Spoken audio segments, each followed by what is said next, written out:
ఒక ఎండిపోయిన వేసవి రోజు. ఆకాశం మొత్తం మబ్బుల్లేని నీలంగా మారిపోయింది. ఎండ మాత్రం భయంకరంగా మండుతోంది. చెట్లు నిలువుగా నిశ్శబ్దంగా ఉన్నాయి. పక్షులు కుయ్యడం మానేశాయి. మైదానాలు బూడిద రంగులో మారిపోయాయి.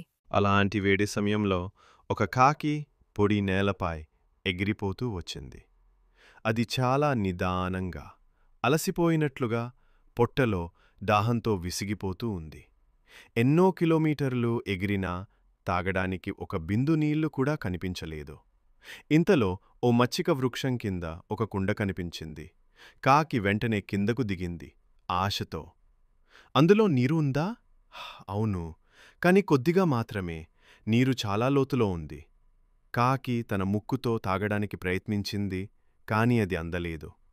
ఇప్పుడు ఏం చెయ్యాలి?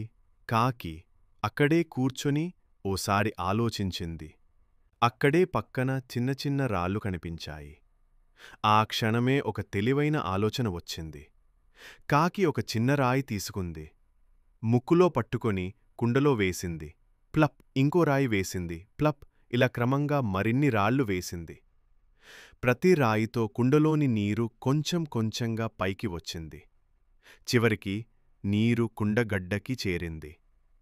కాకి ఆనందంగా తలదించుకుని తాగింది, తాగింది. ఎంత చల్లగా ఉంది ఆ నీరు! తర్వాత తన రెక్కలను విప్పి హాయిగా, నిటారుగా ఎగిరిపోయింది.